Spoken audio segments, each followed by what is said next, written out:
Teste, 1, 2, 3, testando. Foi? Obrigada. Boa tarde, gente. Muito obrigada pela presença de todo mundo aqui. Eu vou começar me apresentando um pouquinho antes da gente começar sobre o tema que eu vou trabalhar com vocês hoje. Meu nome é Suzane Duarte, eu sou da comunidade do Lab Livre, que é uma comunidade da Universidade de Brasília, um centro de competência em software livre. A gente trabalha com várias pesquisas, várias frentes lá dentro. Eu participo atualmente no Brasil Participativo, que é uma plataforma para a gente entender um pouco mais, trazer um pouco mais da comunidade, das pessoas, dos cidadãos, para dentro das decisões políticas no Brasil, para vocês poderem participar mais ativamente. Eu recomendo a todos vocês darem uma pesquisada depois de como que funciona, mas lá dentro do nosso laboratório a gente tem várias frentes, inclusive uma frente é de inteligência artificial, que é uma frente que eu tenho bastante interesse, e por isso que a palestra de hoje é justamente sobre isso, para a gente entender um pouquinho mais por que os prompts complexos causam colapso nos modelos de linguagem artificiais atualmente. E para poder começar essa conversa, eu queria trazer... Oh, não está passando os slides, hein? Espera aí, erros técnicos. Vou na seta normal, então, sem problema. Mas, para poder começar, eu queria trazer uma frase que vai ser o ponto focal da nossa conversa hoje, que é o fato dos modelos de linguagem não interpretarem ideias, delas apenas replicarem padrões estatísticos que nela mesma são identificados. Então, é basicamente probabilidade disfarçada de discurso. Isso porque, para a gente entender um pouco melhor isso, a gente tem que entender como que esses modelos de linguagem realmente funcionam. Basicamente, eles funcionam e operam a partir da probabilidade de tokens anteriores. Esses tokens são as próprias palavras que os prompts são enviados pelos usuários. Então, a gente tem os tokens e eles são passados em forma de números para os computadores. Aqui todo mundo, eu acredito, que tenha um conhecimento prévio sobre isso, que o computador ele faz essa linguagem através dos bits. Então, através dos bits, ele vai entendendo e criando estatísticas. Então, de fato, ele não entende o que está acontecendo ali, o que é o conteúdo repassado para ele, da forma como a gente faz, da forma como a gente analisa. Na verdade, ele vai analisando a probabilidade desses tokens aparecerem a seguir. Então, se a gente tem esses tokens agora sendo analisados, eles vão ser calculados e, com base nisso, vão sendo criados padrões. Então, é a técnica de machine learning, que eu acredito que vocês conhecem também, de basicamente o próprio modelo e entendendo e compreendendo qual que será o próximo token mais provável de aparecer, que é basicamente a ideia do processamento de linguagem natural, de transformar esse texto em números. E então o modelo ele não vai ler letras, ele vai apenas identificar essas sequências e identificar qual que vai ser a próxima sequência mais provável de acontecer. Então, quando o prompt ele é muito simples, o padrão ele vai funcionar bem, porque ele tem ali uma base de dados aprendidas bastante útil. Só que quando o prompt ele é muito complexo, o padrão ele pode quebrar justamente porque ele não tem nada ali que seja útil para ele construir essa base de dados e a resposta dele a partir disso. E é exatamente aí que vai começar o problema e vai começar a gerar o colapso, com respostas incorretas, vagas, sem coerências. Então, a partir disso, eu quis trazer uma analogia para vocês com um movimento literário chamado Barroco e Rococó. Eu acredito que todo mundo teve contato com isso durante o ensino médio, mas, basicamente, eles são movimentos que utilizam do excesso de ornamentos, frases longas, sinuosas, um estilo bem rebuscado, seja na arte, na literatura. Aqui eu trouxe exemplos assim, em igreja, mas na própria literatura você vê que eles utilizam-se de metáforas, curvas de raciocínio, digressões. Só que isso, quando é passado para o contexto de prompts, isso vai significar instruções de prompts muito grandes, muito confusas, cheias de floreios linguísticos, com longas descrições e exigências elegantes, mas que são confusas. Isso é uma forma de escrever que encanta para a gente que está lendo, mas que complica um pouco a tarefa do modelo, o objetivo do modelo de conversar com a gente e de trabalhar as melhores respostas. Então, a partir disso, a gente pode conversar um pouquinho do porquê que a complexidade vai causar esse colapso. Eu aqui citei algumas, a gente vai passar por todas elas, mas são inúmeras. A gente pode começar, por exemplo, sobre a limitação de memória contextual, que é a chamada window size. O conceito de window size, ele basicamente se baseia no fato de que os modelos artificiais, eles têm um limite de tokens. Então, se determinado modelo tem um limite de token de 8K, se a gente ultrapassa um pouquinho aquele limite, ele vai começar a ignorar determinadas partes. É como se o prompt recebesse o início, o meio e o fim. E ele ignora o meio. Então, todo aquele contexto que é repassado para ele é ignorado. Então, ele olha o início, olha o fim, entrega uma resposta para você baseado nesse começo e nesse final, só que todo o contexto do meio é completamente ignorado. Então, é como se ele passasse por isso e ignorasse todo o contexto. Ele pode, por conta disso, trazer algumas informações incorretas. A gente também pode citar a incapacidade de raciocínio profundo, justamente porque é uma máquina. Então, ele não tem essa intuição, esse senso crítico para poder trazer essas respostas para a gente com uma análise exata. Então, ele vai analisar esses tokens e, a partir dos tokens, vai trazer uma resposta que seja plausível. Mas isso não quer dizer que ele tenha intuição para entender sobre isso. Uma falta de exemplos de treino, então, o que eu comentei com vocês sobre a técnica de machine learning é justamente isso. A gente está analisando uma base de dados que pode não estar tão completa, um modelo que pode não estar muito bem treinado. Então, ele realmente precisa dessas informações justamente para poder trazer essas respostas corretas, e quando ele não está bem treinado, essas respostas podem justamente ser incoerentes e ambíguas. Aí a gente entra na ambiguidade amplificada, que é o efeito dominó da incerteza.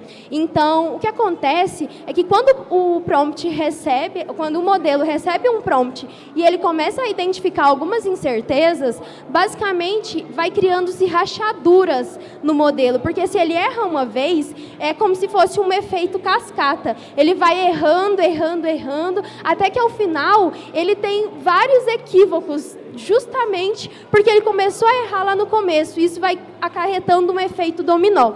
A ausência de mecanismos de verificação, apesar de alguns modelos, como o ChatGPT, a gente tem aquela opção de like e dislike das respostas, se elas forem úteis ou não para você, não é como se tivesse uma etapa para poder validar a resposta daquele prompt. Então, a gente precisa verificar mesmo de alguma forma, mas isso não acontece de fato em todos os modelos. Então, a gente pode ter várias respostas incoerentes por conta disso.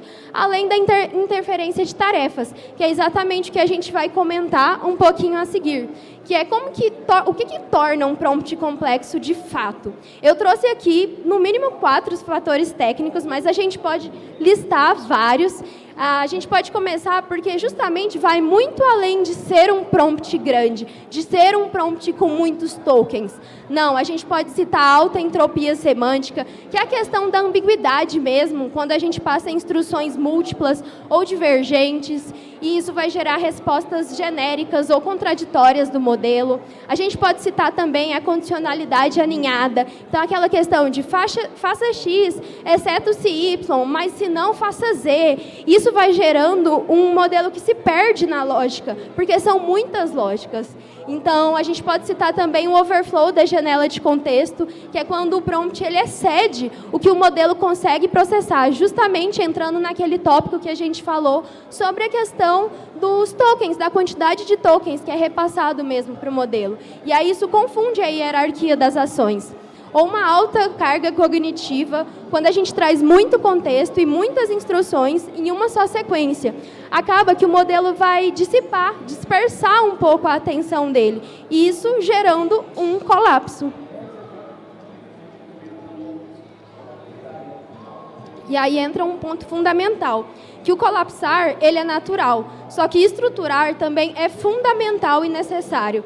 Então, entra a gente como comunidade técnica, o que a gente está fazendo para poder resolver isso? O que nós aqui da tecnologia estamos tentando melhorar nos modelos de inteligência artificial, justamente para diminuir um pouco desses problemas e desses erros que acontecem nos modelos.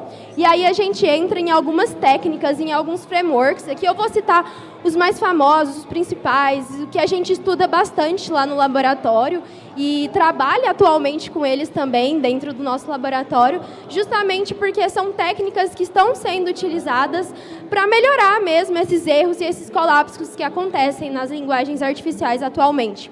Eu vou começar citando o RAG, que vocês podem ver à esquerda como é simplificado. Basicamente, a gente tem um conhecimento de domínio que vai para o RAG, mas à direita a gente vai mostrar um pouquinho mais o que acontece por trás dos panos.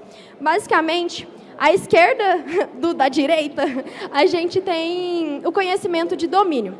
Basicamente, isso a gente utiliza artigos, relatórios, APIs, para poder pegar os chunks. Chunks são trechos, Lembra daquela ideia que eu comentei com vocês dos tokens? É muito parecido com aquilo. Só que a questão dos tokens é que a gente separa em palavras-chave, enquanto os chunks, eles são trechos com um significado semântico. Então, a partir do momento que a gente tem um significado semântico que vai trazer uma ideia maior, a gente consegue trazer um pouco mais de contexto para o nosso prompt.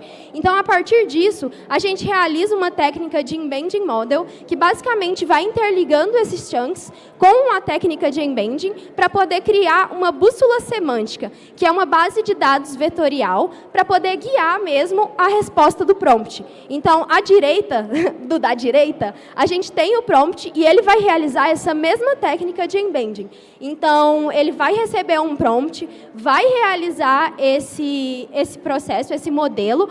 E aí, a partir disso, quando a gente já tem esse prompt trabalhado, a gente já tem os chunks trabalhados também, o prompt recebido pelo usuário vai ser enriquecido. E aí, só a partir disso que a gente vai enviar para a nossa LLM poder analisar de fato e retornar uma resposta para o usuário. Então, é basicamente uma ferramenta que traz isso, que trabalha com outras ferramentas para agregar ainda mais ao contexto, à resposta do nosso usuário.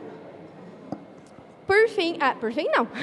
Na verdade, agora a gente vai falar sobre a árvore de pensamentos, que é uma lógica muito simples de entender mesmo, é a questão das árvores de decisões. Basicamente, a gente recebe um input, a resposta, a pergunta, ela é recebida pelo modelo, e aí, a partir disso, ela vai se fragmentando em várias outras. Então, ela vai criando soluções parciais, para, ao final disso, ela ter várias hipóteses levantadas. É como se a gente mesmo estudasse para poder ter a melhor resposta possível. Quando a gente está respondendo uma pergunta, a gente não olha só numa única base de dados. A gente quer pesquisar em maiores possibilidades possíveis. Então, a gente olha, estuda, vê qual é a melhor alternativa para aquela resposta, e é exatamente assim que essa ferramenta trabalha, decidindo qual das opções é a mais viável, é a mais inteligente, parece ser a mais eficaz. E aí, só a partir disso, que ela traz uma resposta para a gente.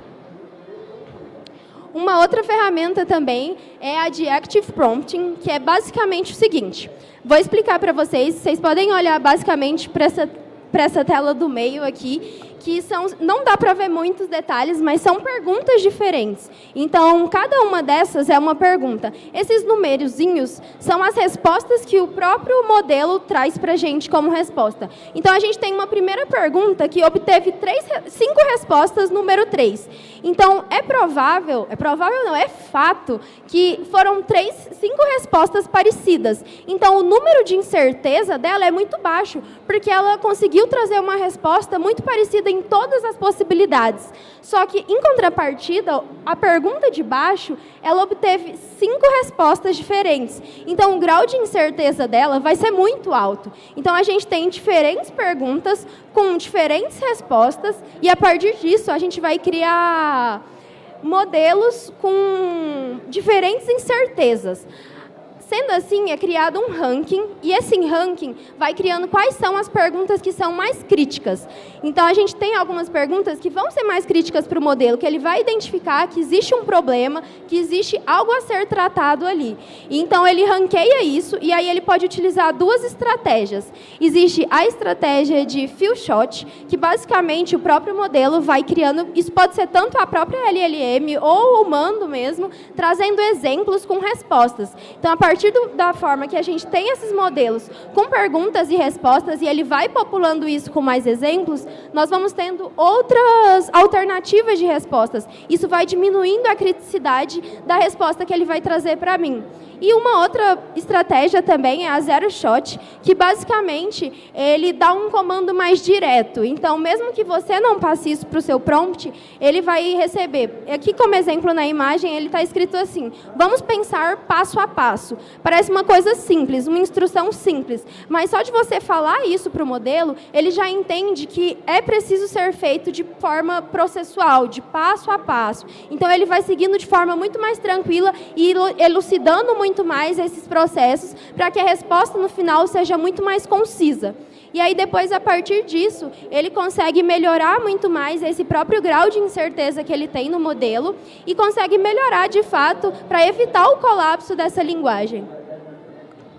E, por fim, eu trouxe uma técnica aqui, que é uma que tem movimentado bastante o mercado, justamente porque é o próprio modelo conversando com ele mesmo. Então, é o Auto-Prompt Engineering. Basicamente, a partir de um prompt inicial, ele vai receber esse prompt e vai começar a sistematizar, gerar exemplos feitos de forma artificial. Então, ele vai criar modelos de perguntas e respostas artificialmente difíceis, para que ele consiga colocar aquele prompt que ele recebeu à prova. Então, ele consegue avaliar aquelas perguntas e aquelas respostas para melhorar ainda mais a sua forma de resposta. A partir dessas respostas e perguntas também, ele vai anotando e criando rótulos. E aí esses rótulos são criados de forma a otimizar o prompt. Isso é feito várias e várias vezes, até que ele sinta que existe um limiar ali, ele entenda que, de fato, as perguntas que eram mais críticas, mais complicadas, podem ser respondidas de formas mais tranquilas. Então, ele para esse processo, claro que é um processo que é sempre vivo, a gente sempre está movimentando a inteligência artificial, elucidando cada vez mais, mas esse processo vai se repetindo várias e várias vezes para melhorar ainda mais. E aí entra uma questão que é crucial, justamente nessa última técnica que eu trouxe para vocês, que é a questão da gente começou a ensinar a máquina a seguir as instruções. Esse foi o ponto inicial de como surgiu a inteligência artificial, as LLMs. Só que agora, a própria inteligência artificial, ela começou a aprender a se instruir. Então, no final das contas, o que a gente tem que se perguntar, hoje em dia, não é só como que eu faço a pergunta ideal para a inteligência artificial. Não basta só se perguntar como melhorar a minha pergunta, porque a partir de algum momento, a inteligência artificial vai estar sabendo responder as suas... vai estar conseguindo responder e perguntar de forma adequada. Então, não é só perguntar, mas também é identificar de que forma que a gente atua, qual é o nosso papel, como que o nosso papel vai se manter relevante em um momento que a própria máquina já consegue identificar e melhorar as suas perguntas. Então, quem que comanda uma máquina que aprende a se comandar? E é isso, pessoal. Muito obrigada.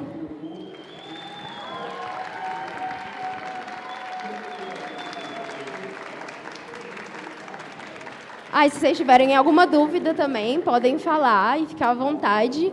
A gente ainda tem um tempinho, pode falar. Vem aqui, pode vir aqui.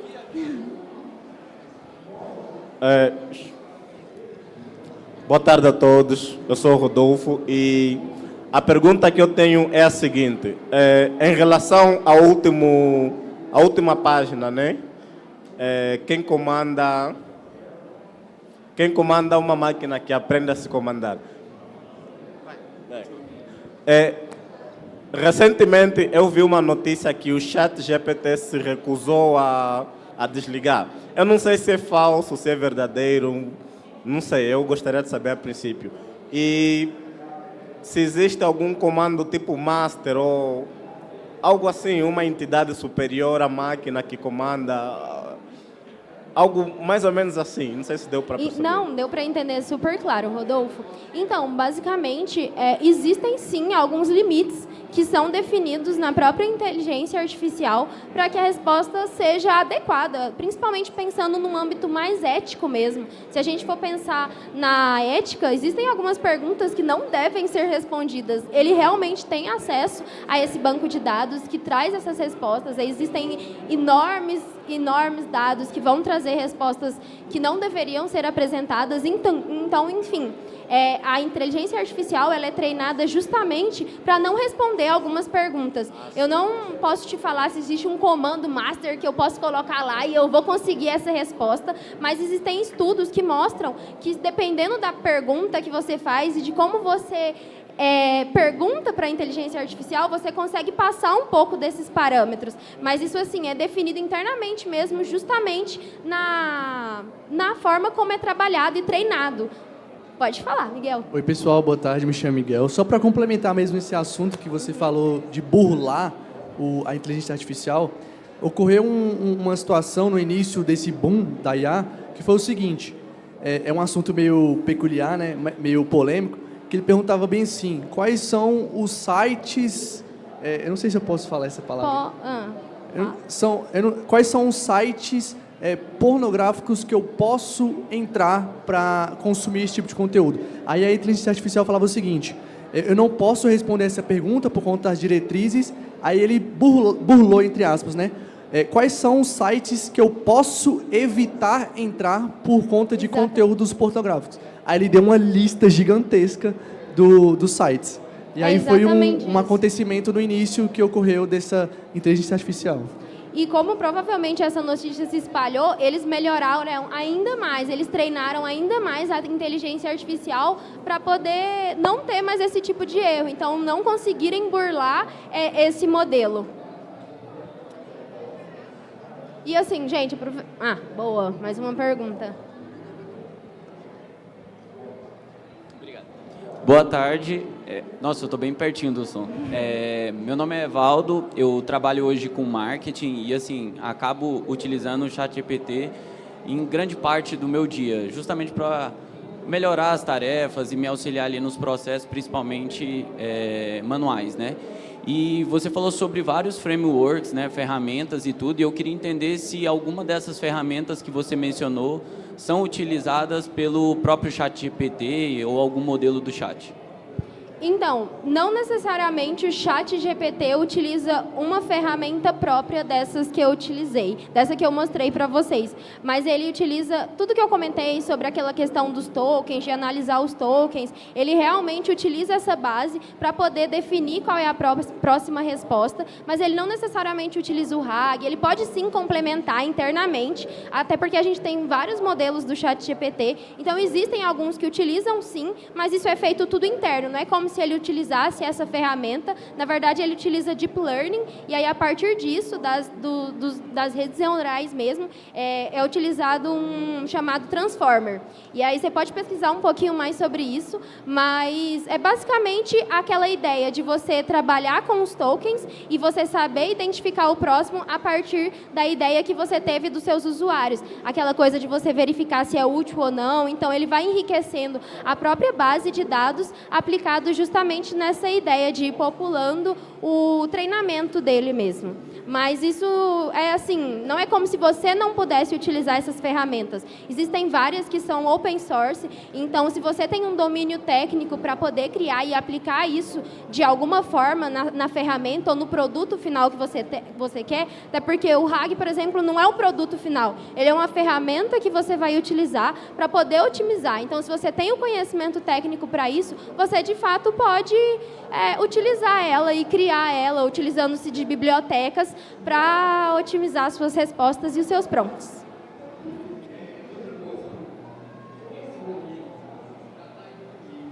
Uai, não tá vindo daqui essa pergunta não, eu acho, gente. Mas é isso. Alguém quer perguntar mais alguma coisa? Ou quiser também agregar a palestra, vai ser ótimo. Então é isso, gente. Muito obrigada.